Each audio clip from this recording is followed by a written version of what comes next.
Thank you for having me. I'm glad this isn't a very formal workshop.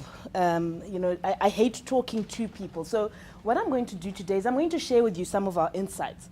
And as I do that, if there are any questions, comments, any contributions, certainly please feel free to just, put up your hand and let's have a conversation. I know I've got about 45 minutes, but if we don't get through it, but we have a robust and quality discussion, for me, that's the most important thing. The one thing we are strong believers in the Africa growth story. We are currently in 33 countries in sub-Saharan Africa. We have one operating model. We have one Africa executive that has representation from across Central, East, West, Francophone Africa. They meet on a regular basis. Henry Egbiki, sitting in Nigeria, has much influence on my scorecard and on my remuneration as someone sitting in South Africa. We share profits. It's been quite a complicated journey to get there. But because we believe that we've got to set an example for those organizations that we work with, we were very passionate about this journey. And we spend a lot of time sharing part of that journey. I won't go into the detail of that journey, but I thought that was useful context. Because as we talk about this, and as we talk about Africa, it's important that we start to tell our story as Africans on the continent, and we start to share some of our insights as well. So that's just a bit of who EY is on the continent. For the last 3 years, we've been releasing what we call our Africa Attractiveness Survey. Again, part of what we believe is telling the story of Africa from the position of Africans. The one thing to realize is that Africa's growth is real. It's not anecdotal. I mean, we've got a lot of stories that back it up. But what we do is, in terms of our survey, we actually look at FDI inflow into the continent. And that's greenfield FDI inflow. So it's not just people who are coming in and buying additional shares into their companies. It's real, on-the-ground startup companies or injecting fresh capital into an organization or into a country. We believe it's one of the most important indicators of where we are now and where we're going to go. If you look at Africa's economic output, we've grown more than 3 times over the last 5+ years. I mean, I think that's just amazing. So if you look at where we are, yes, certainly I'll circulate them. For me, I always want to pause here because especially if you look at the growth between 2007 and 2012, this is at a time when globally the world is in recession. Our growth is very real, and this is factual. This is not based on anecdote. This is based on FDI inflows. This is based on some socioeconomic data that we have, and it's independent sources of data. If you look at the forecast of where we are, and this is just a global snapshot, the green being fast growing, red being those economies that aren't predicting rapid growth, you'll find that most of Africa is green. Out of the top 10 fastest growing economies on the globe, 7 of those are from Africa. And that's in terms of the forecast over the next 5 years. If you look at our competitors from a BRICS perspective, so if we take the BRICS nations, Brazil is slowing down. India and China are still growing quite rapidly. Russia, you'll see, is slowing down. South Africa, relative to the rest of the continent, isn't growing very fast. I mean, one could argue and say that a percentage is one thing, actual volume of growth is a whole other thing. And I think that's a very valid point. But the reality is, I think we've also got to acknowledge that that growth is happening and it's real. So if you live in Zambia, for example, I don't know if we have anyone from Zambia. So if you live in Zambia, for example, you see that growth. It's real. I mean, I have to confess I'm Zimbabwean. Been living here for 10 years. Oh, there's Zimbabweans in the room. Thank you. I've been living here for almost 10 years now. But I remember growing up in Zimbabwe and laughing at the Zambians and, the Kwacha. And going into Zambia in 2001, and then going into Zambia again earlier this year, chalk and cheese. There is growth happening on the ground. It is real. It is impacting businesses on the ground. And so we've got to take that into account. What we do is we spend a lot of time talking about growth, especially to people multinationals who are coming onto the continent. Because they come in with a particular perception of Africa. They come in with a particular perception of where they should be investing. And we start to unpack and dissect the realities on the ground for them. But, yeah. So that's just a snapshot view. If you look at our compound annual growth rate since 2007, we've grown by over 20% as a continent. There's been a slight dip between 2011 and 2012. Again, I highlighted because you could listen to certain economists, you could listen to certain radio shows, and they talk about the dip. When in actual fact, you should focus more on the trajectory. You know, over the last 5 years, we have been growing. So the trend remains positive.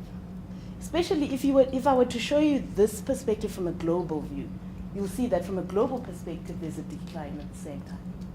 So when they say Africa really is the next frontier, it really is. If you're not playing on the continent, if your clients aren't spending time and money and investing on the continent, you should be talking to them about doing so, and doing so quite heavily.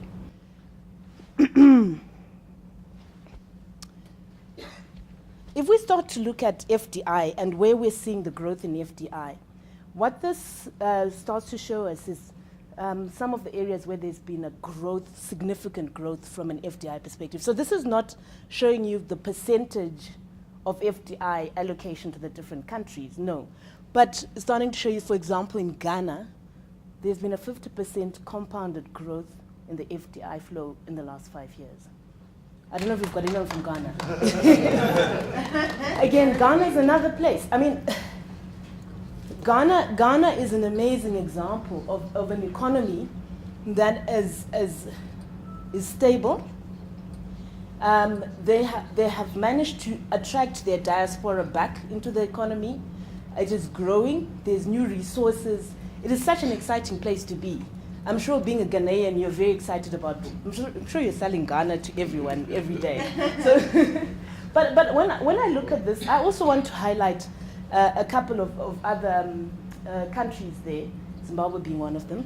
I've said I'm not independent, but I'm just look at the likes of the Republic of Congo, Cote d'Ivoire, Cameroon. We tend to ignore Francophone Africa, and I know that with some of your clients, as they're looking at their own growth projections and their own growth strategies, it would be useful to understand whether or not they're ignoring the Francophone consumer, because the Francophone consumer is real and they're growing. And there's some exciting things apparently happening in Francophone Africa. I haven't been there personally, but I work with a lot of people who are based there. We've got offices there, and I mean, I see it in terms of our results that we see coming out of there. What's interesting, and I think I'm going to touch on it a little bit later, is that this will also, you would assume that growth in Africa is because of our mineral resources. So most people start to talk about, well, it's not surprising because people come, they mine, and they leave. The reality is most of the FDI growth is because of financial services. So how we measure FDI, and I talked about Greenfield, is we do it in two ways. We look at the number of projects that are being started, and then we look at the capital value of the projects. Why that's important is if you're starting a financial service to a business services related project, your capital flow is going to be less than if you're starting a mining or a capital intensive logistics or infrastructure related project. But that doesn't mean that your impact on job creation is any less. Doesn't mean that your impact on GDP is any less. So it's important to look at it from the two perspectives. And I think I've got a slide somewhere that actually also illustrates it in a lot more detail. But top 10 sectors ranked by number of projects and growth rate. Financial services is head and shoulders above any of the others. You'll see metals comes in at number 4. Coal, oil, natural gas at number 3. Which is different. Not mature. Sorry? It's not mature. What's not mature? Financial services. Oil and gas is also not much. So there's also still a lot of growth to come. But what is interesting for me, and I don't have an answer, I'm not an economist, is if you look at the compounded annual growth rate for coal, oil, natural gas, I would expect the number of projects to be increasing, but we've actually seen a decrease in number of projects overall. Is that because they haven't been turned on? I mean, if you take the Mozambique gas fields, for example, which is like a free-for-all up there, I mean, they're still developing them and getting them going. Once the taps turn on, I think you'll see a very different story. I agree. Because you see a lot of what's happening on the ground is still very developmental. Ghana as well, Mozambique, East Africa. Yeah. So probably when we look at this 3-4 years down the line, it will be a different picture. So just to understand, CJ, new projects. So that's saying sort of the oil and gas sector, that's the number of new projects that are going through. Yeah. And versus financial services much more. But you would expect that because of the magnitude of an oil and gas project over starting up a startup bank. Yeah.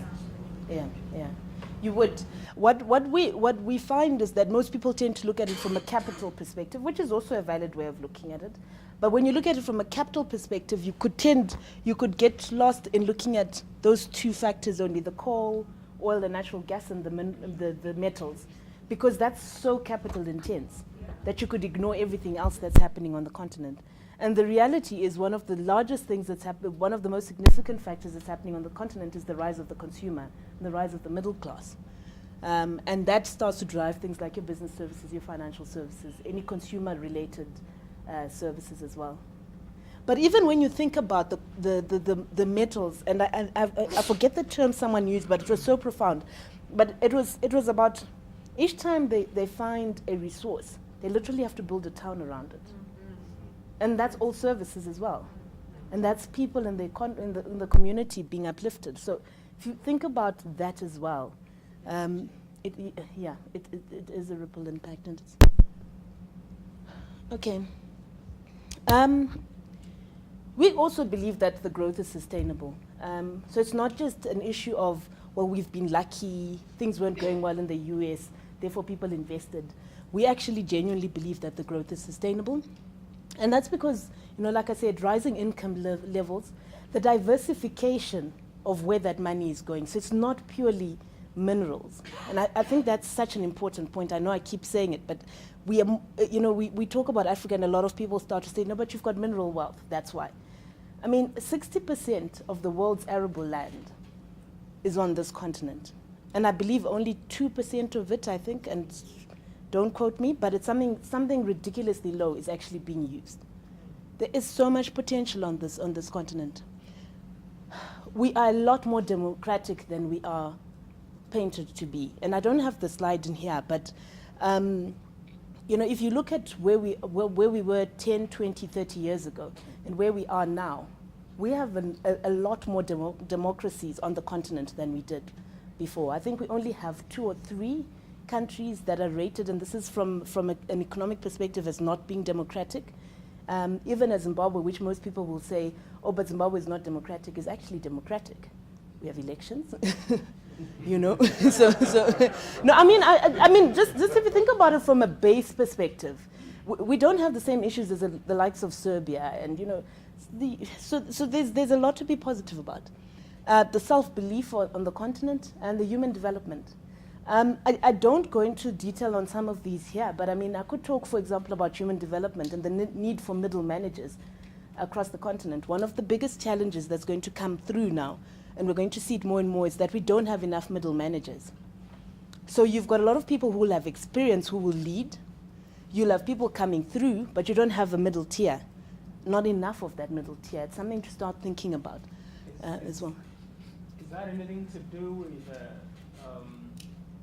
education penetration? It's partly to do with education penetration. It has also got to do with experience.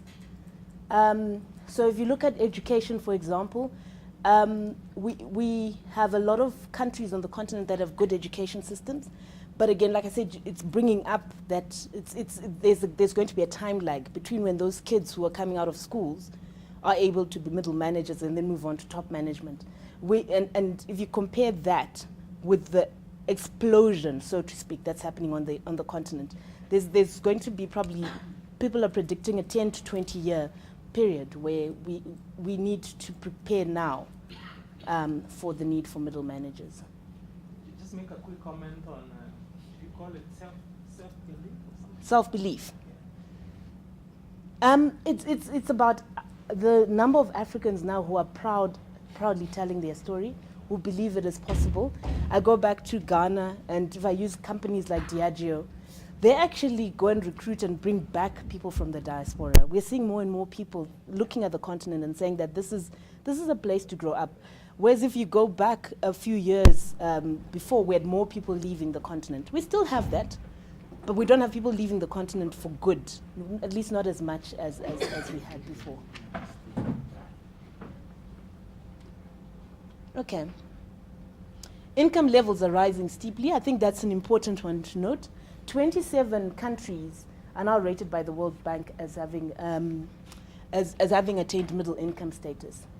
It's important for your customer base. It's important for them in terms of how they're positioning themselves. It's important, I'm assuming, from your perspective in terms of how you position yourselves as well. And with that comes, and you know, a colleague of mine heads up our retail and consumer products team. And I like listening to him because, I mean, the retail and consumer product space is very exciting right now because of the rise of the consumer in Africa. There's a lot happening there. There's a lot, if you start to think about the aspirational needs, if you start to think about all the related services around someone who's now in that middle income bracket or who's getting into that middle income bracket, and the growth as well in terms of our population, there's a lot of opportunity from that perspective as well. This is the slide I was talking about, and it talks to diversification. So if you look at, let me try and explain this. If you look at the biggest drivers of growth over the years, and this is the bars indicate their proportional share of the overall gross domestic product. The green is services.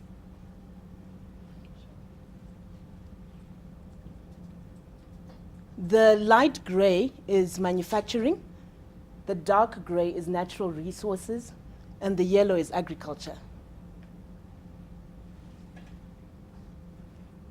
What is services? I mean, when you... Service, what we do, what you do, banking, you know, it's retail. Retail, okay. Yeah. But isn't there an argument that the growth can be sustainable because it's not based on manufacturing or making things? It's based on things like services. Isn't that a valid argument? I suppose if you spoke to certain economists, they could say that. I still think, if we think about it, like I said earlier, around the hub and spoke almost, you know, you do need to have that strong. So if a company comes and sets up a mining company or sets up a manufacturing, some sort of industrial concern, everything around it is services, healthcare, you know, IT, communication, etc. And you'll find that the impact of that is likely going to be much more significant than the actual the hub, which is the industrial development or the mining development.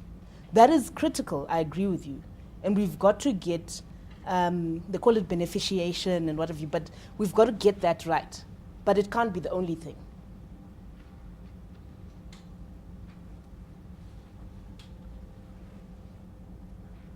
I talked about political reform. So in 1990, we were rated across Africa, this is a composite score, as a -6. Note the worst rating is -10, the best is +10 in terms of democracy. And now in 2010, the latest rating was a +2. That's quite a significant shift in terms of... And then if you look at it, intra-African trade is actually also increasing. So you talked, who talked about self-belief? You know, if you look at the top 20 investors, FDI investors across the continent, 3 of those are African. So South Africa, and that's excluding South African investment into South Africa, Kenya, and Nigeria. And I mean, for example, when I spend time, and I don't know if we have anyone from Nigeria here, but when I've spent time in Nigeria, the one thing that strikes me the most about Nigeria is if we let them, they're going to take over the continent. I mean, they are so aggressive and so entrepreneurial and looking at the next big idea. And yes, people turn around and say, but Nigerians are corrupt. If you keep thinking that, you will miss the good Nigerians that are there. Yeah. Yeah. Sorry? Don't mind them. They're just telling stories. You know, same thing with Kenya. I mean, we've seen some of the multinationals go and set up their head offices in Kenya. I mean, yes, in the last few weeks we've had, you know, the unfortunate incident with the Westgate Mall in Kenya, and that was really unfortunate. But again, I think that's something that can happen almost anywhere. You can't predict that. But you can't, again, key thing is Africans, yes. One question, because there is a number that really surprises Oh, me, China. which is China. Yeah. Okay, so let me explain China. So I have a chart this afternoon that's got China that big, Yes. and So everybody else that big. that big, yeah. So if you were to look at this from a different view, to cut this differently, so if you were to bring in government to government, investment, if you were to bring in the barter type transactions, that the way in which China invests, Right. this would look very different. Okay. I think on the ground, the reality is China is investing quite aggressively in Africa. And I've seen a chart, unfortunately it wasn't mine, and I've tried to Google and look for it again, but which shows the way in which the Chinese have invested across Africa. The places where most people are saying these places are risky, they're there. Yeah. And they're there quite dominantly. Whereas most of the Anglo-based companies would rather take a safer route where they come into South Africa, go along Central East Africa, and then move to West Africa. And some of them double with Francophone, but most are too afraid of the language barriers. Some double with the likes of Angola, but most are worried about the language barriers and the cultural barriers. But yeah. Yeah. So that's, I'm not going to spend time on that. But I think the reality, though, is that there are still significant challenges to business. We can't run away from that. So we call ourselves unashamed Afro-optimists. But in being Afro-optimists, we also say to ourselves that we've also got to be realists. I talked to you about our journey of integration. It has been a journey. It's taken us over 5 years to get to a point where we can say we are one integrated firm. Even to this day, we still have some teething problems. There are certain countries where you know that culturally, this is the way they do things very differently. And you've got a client sitting here in South Africa and saying, well, you said to me you'd be my single point of contact. Why am I not getting things from, I shall not name names because, you know, from point X? And you have to explain that, you know what, they just do things differently. When they say they'll give things to me today, they'll give them to me tomorrow. You know? And you kind of need to find ways of building that in. But there are real challenges. And I think there are real challenges everywhere. And we tend to be quite negative about the challenges and focus too much on them. But this is a composite risk index that indicates the opportunities and risks across the continent. And we've put lists on the other side just so that you can also see, because the likes of Mauritius you can barely see on here. In terms of, based on the data that we've looked at, and it's data such as ease of doing business, your GDP growth, etc. What are some of the less risky places to be doing business? And this is only one lens. So Mauritius, South Africa, Botswana, Ghana. You'll see Nigeria is not as red as people would expect it to be. It's actually quite orange. Ghana is green. Kenya is not as green as people would expect it to be, and you know but this is only one lens. I mean, so typically what we do is we have conversations where, and I think I've put this in. I'm going to skip to. We typically have conversations with organizations that are either rethinking their growth strategy or in the process of implementing their growth strategy. And we say you can't look at it from one perspective. So you've got to start with a particular lens. So, you need to look at, for example, language, geography, proximity. How important is that to you as an organization? And that's one way of looking at it. And you look at it and you say, okay, so based on this, these are some of the countries that we should be considering. You then look at things such as urbanization trends, economic factors, some of the stuff that we pulled into that composite that's showing your relative risk factors. With certain places, I mean, if I were to overlay on here population as a very critical imperative for your business, this will change completely. Botswana won't be at the top. Mauritius won't be at the top. So it's important to look at the various lenses and understand from the perspective of making your business successful, or making your customer and your client's business successful, what are the factors that are important, and overlay them. We're quite fortunate. We've got a tool in the office that we use. It's called Growing Beyond Borders. I think you've seen it at the YPO conference. We use it quite extensively. You're always welcome to come and into our offices, and we can take you through it. And these composite maps are actually extracted from that tool. So we put in some data such as, we can say we want to see relative gross domestic products across the globe or in Africa, and it pulls it back as a visual. So it's not. I find this easier to digest and understand than when I just get an Excel spreadsheet. This is how my mind works. So, yeah. I don't want to spend too much time here. I wanted to show you this. This is another way of looking at it. And what we've done is on the x-axis, we've put in relative risk. So starting from higher risk to lower risk, we've put in opportunity, lower opportunity, higher opportunity, and each bubble reflects the size of FDI new projects. And you can start to see where each of the various countries sit based on that. But again, I caution, this is based on those three parameters. So again, if you were to say population size, this would change. Yeah. If you were to say growth forecast over the next 5 years, this will change. So just showing you how different ways of looking at the continent and the different countries in the continent.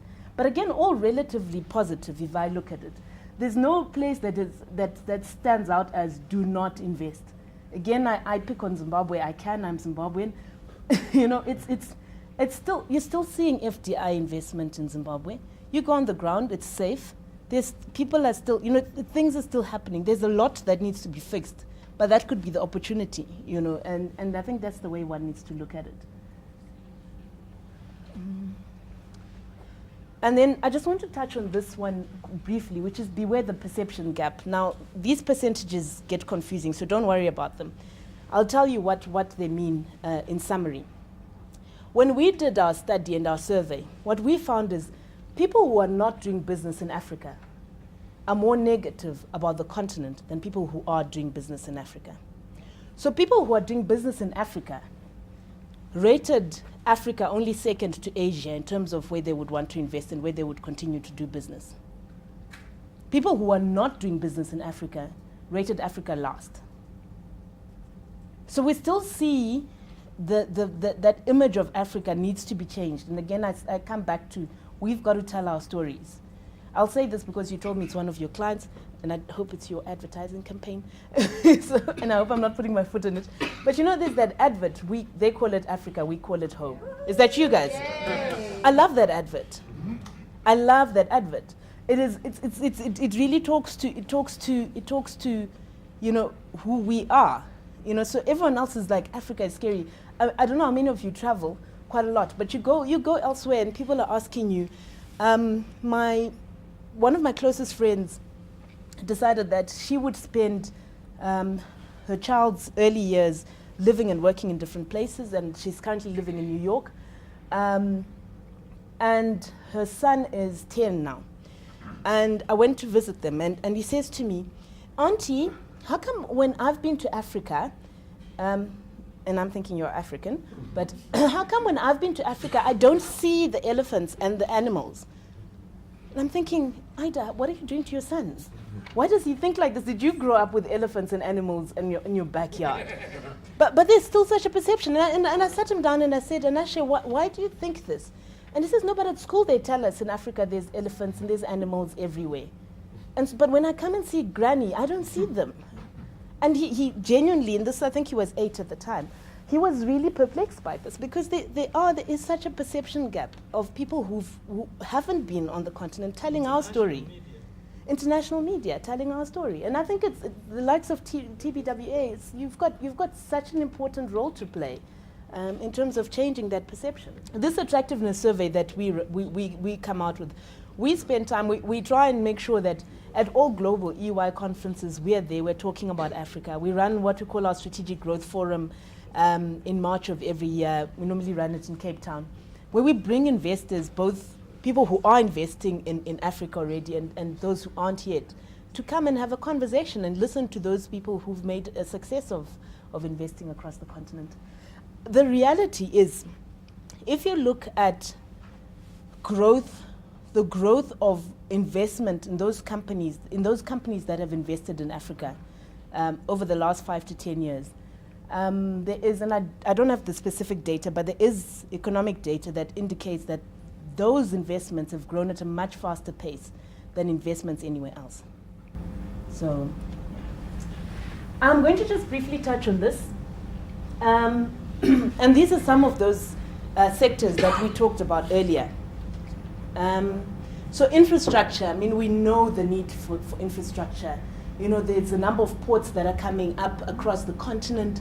If you look at the likes of the DRC, and I don't think you've got offices in the DRC. Do you have offices in the DRC?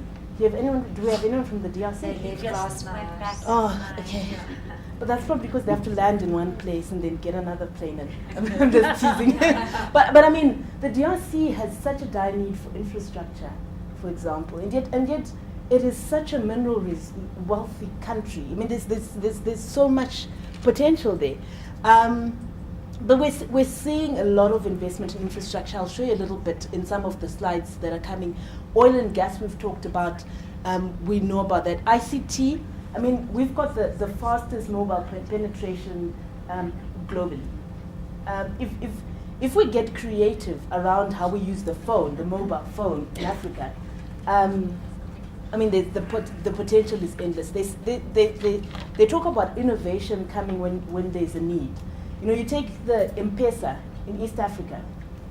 I mean, that was very innovative. That was a world first in terms of how to use your mobile phone for banking. Again, it's a good story of how to not look at sectors and be very, you know, rigid in looking at a sector and saying, I only consider this sector, but starting to think about how those sectors fuse. You know, technology, ICT, entertainment, financial services, retail. Those sectors are eventually, and this is now my opinion, this is not EY, they're going to fuse.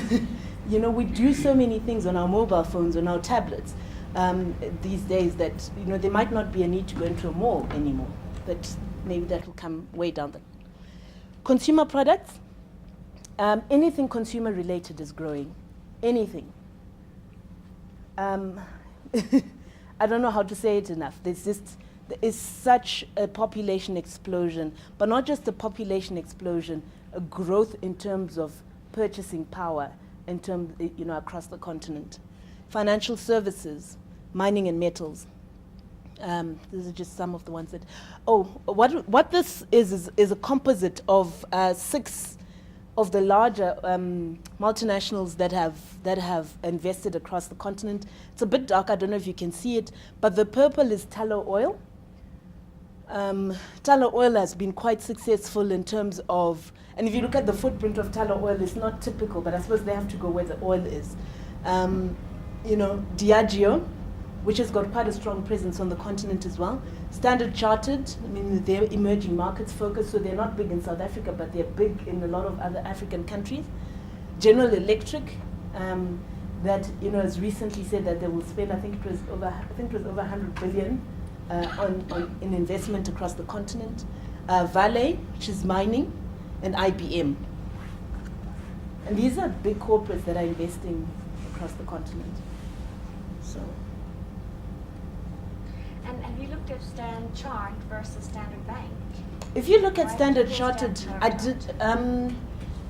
did. It was actually because Standard Chartered. I think when I did, because what I did is I was a little bit lazy. I pulled this one out based on a different presentation that we had done. Standard Chartered at the time was coming to present at the session after me, but that's fine. But Standard Chartered as well has got a very aggressive emerging markets strategy. We've had them at our strategic growth forum come and speak. If you were to pull the one for Standard Bank, it's actually Standard Bank has got a very good footprint across Africa.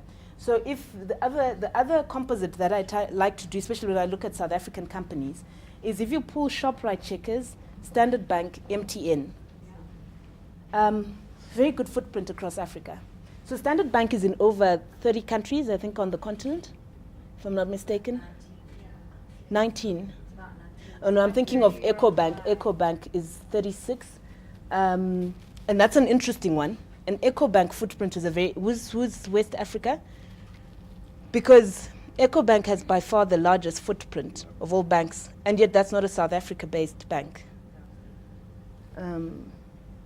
And they started out with a footprint of, I think, West Africa, only 3 countries in West Africa, I think. But no, there was no reason. I can always pull it. If you send me an email, I'll send you a composite. Yeah. And then I was going to spend time on this country perspective, but I'm not going to. I think we've spoken about it. I pulled just a select few countries, but I don't think it's necessary given the conversation we've had, and I think I've run out of time. Am I fine? So I'm going to quickly go through it. What I did is I pulled out 2 things. I pulled out the top sectors, and I only selected 5 countries very randomly. And then I pulled out what's happening in terms of infrastructure projects up to July 2013. So if we take Kenya as an example, and the reason why I pulled up infrastructure projects is infrastructure, we believe, is one of those proxies that starts to tell you where the growth is going. So if we're spending money in building malls, we're encouraging retail spend. If we look at most of the ones that I pulled up, what was quite interesting is power plants and transmission. It's a big part of the infrastructure spend, but it's also indicative of the fact that they call us the dark continent, not because of the color of our skins, but because there's not enough electricity generation and energy generation on the continent. It's quite interesting. So as South Africa, we tend to be very proud of the fact that we are ahead of the curve. And last year, we had a team come from an organization called Cooper Busman, and they were looking at opportunities on the continent. And one of the guys who came heads up their energy team in America. And he comes and he says, "It's really dark here." And I said, "What do you mean?" He's like, "No, we flew in last night, and driving from the airport, all I could think is, you guys need more light." And I think South Africa has got bright lights, and but I grew up on a plot in a small town in Zimbabwe. What do I know? But that was quite interesting. And you were saying, you were talking about all the advances in light technology that are happening with LED, and he was saying, yes, you've got the lights, but they're not. He didn't feel that we had invested in the right type of lighting technology. But look, this was his perspective. I think there's a lot of opportunity there. We're certainly seeing it in Kenya. Some of the key sectors that Kenya, for example, is seeing in terms of investment: communications, financial services, business services, IT. I think there's nothing unusual there. Everyone understands East Africa as one of the IT and technology hubs of the continent.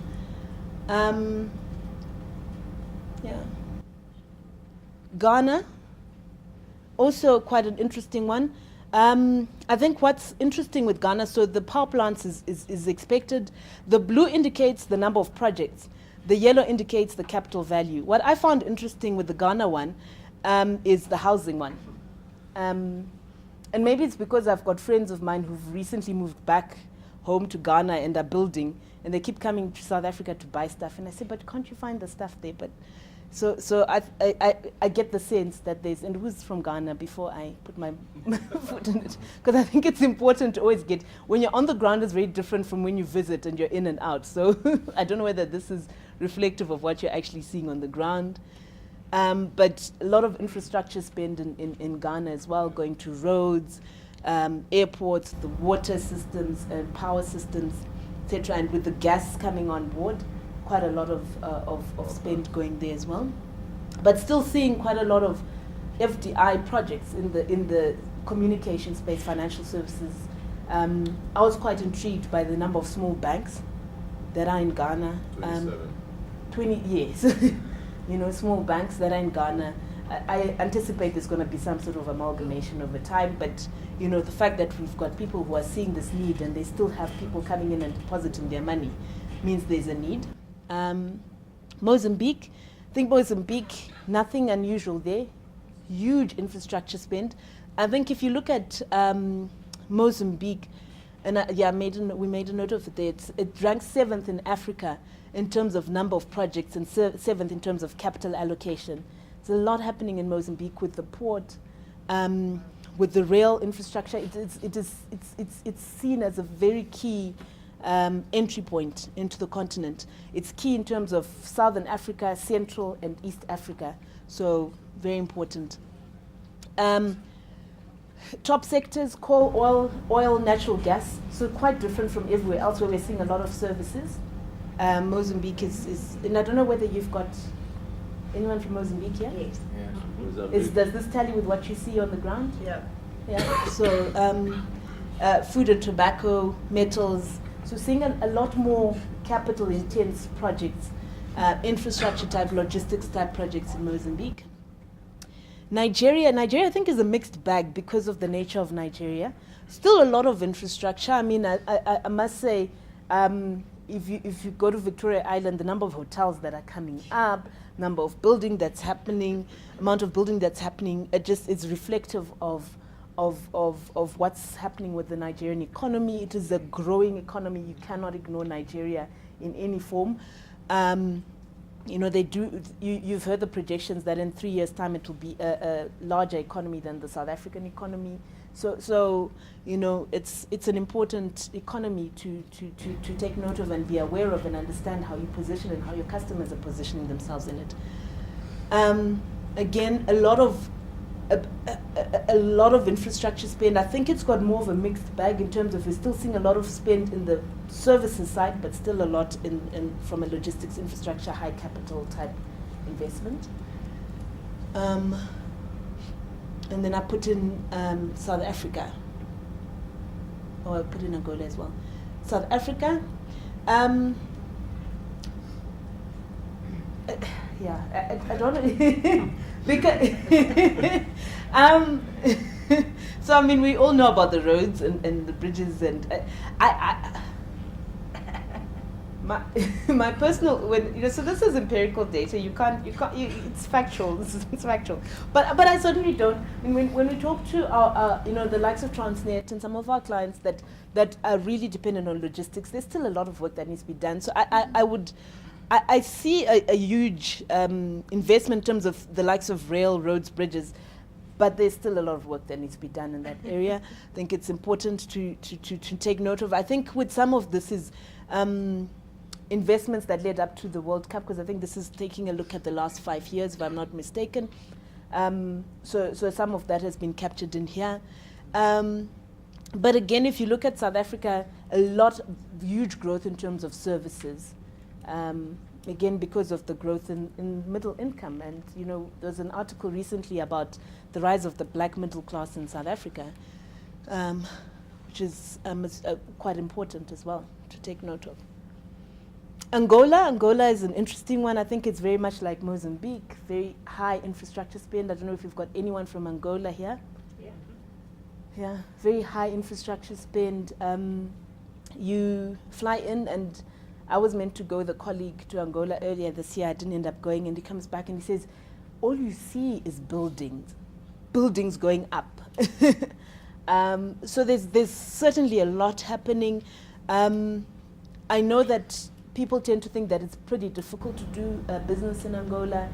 I think so we have people who come in and say, no, I want to go to a place where I understand the culture or I understand the language. And people who've done business in Mozambique, who've then thought that no, because we've cracked Mozambique and Portuguese, and then gone and thought we can go and replicate that in Angola, haven't always succeeded. There's a different, I think it's quite a unique economy. It is quite different. It is, but there's a lot of investment into Angola. We have seen a slowdown in investment, FDI inflow into Angola, but I don't think we should read too much into it. I think it's just that people are investing elsewhere as well. So, and I'm going to end with this. I think you've all seen these two, which is The Economist and their what's this cover of A Hopeless Continent, moving to Africa Rising, which I think was last year sometime, or earlier this year. Africa is changing. The growth story is real. We've got to participate in it. If we're not benefiting from it in our individual capacities or in our organizational capacities, then we've got to stop and rethink what we can do differently. And it's not about going to conquer the whole of Africa, but it's understanding your piece of Africa and how you make the most of it. I'm going to end there, unless there are any comments or questions.